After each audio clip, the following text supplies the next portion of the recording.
एक बार राजसूय यज्ञ में भगवान श्री कृष्ण अर्जुन पास ही बैठे थे, तो एक चींटा एक दाना लेकर के चावल का टूटा हुआ बड़ी मुश्किल से चल पा रहा था, क्योंकि उसकी एक टांग टूटी हुई थी।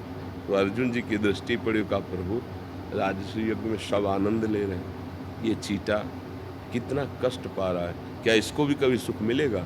तो भगवान ने कहा तुम तो इसके आगे को देख नहीं पा रहे, पूर्व को। ये 14 बार इंद्र बन चुका है चींटा। भगवान ने क्या कहा? 14 बार वो इंद्र बन चुका है, और आज दशा क्या है? एक दाना लेकर लंगड़ा के चल रहा है। समझ रहे हो? हम इंद्र भी बन चुके हैं, हम देवता बन करके खूब भोग भोगे हैं, हम नरक में जाकर खूब दंड भोगे हैं, कुछ याद नहीं है। माया का काम है विस्मरण करा दे। अब नया शरीर मिला भगवत प्राप्ति के, लगता है भोग भोग लो, जो तुम चाह रहे हो इससे बढ़कर तुम्हें मिल चुका है, लेकिन आज तक तुम्हें तृप्ति नहीं हुई। अब क्या होगी? तृप्ति होनी है अंदर से। देखो, जो तुम चाह रहे हो वो तुम्हें मिल जाता है, तो विश्राम मिल जाना चाहिए ना। विश्राम का मतलब आहा अब मुझे नहीं चाहिए, प्रभु मैं जो चाह रहा था वो मुझे मिल गया। क्या ऐसा कभी हुआ है? कभी भी। क्षण भर के लिए तो लगता है, फिर इसके बाद फिर इसका मतलब मन हमारा खुद कह रहा है कि जो मैं चाह रहा हूं वो सही अभी मिल नहीं पा रहा। देखो केवट जी को भगवान के चरण मिले धोने को, तो भगवान कह रहे हैं ये लोग प्रियाजू की सियाजू की मुद्रिका, अब कछुनाथ ना, अब पा गया, अब पा गया। मीरा जी नाच रही, पायो जी पायो मैंने राम रतन, अब मिल गया। मतलब मेरे मन को विश्राम तभी मिलेगा जब भगवान का भजन होगा, भगवान की अनुभूति होगी, और वो तभी होगी जब हम अभ्यासरत रहें।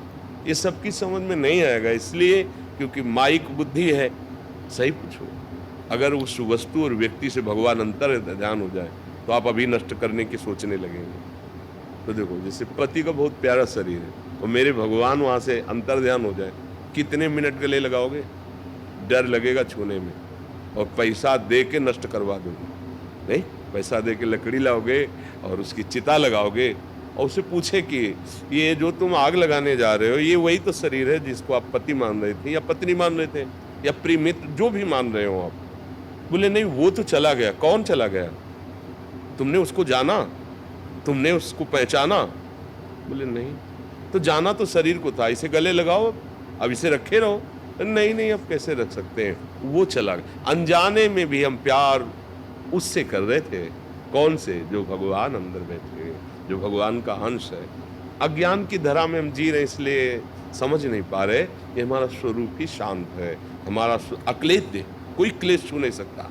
अदा है, कोई अग्नि की ताकत नहीं जला सके। अशोच से कोई वायु की ताकत नहीं कि सुखा सके। हमारा स्वरूप जो है वो ऐसा है।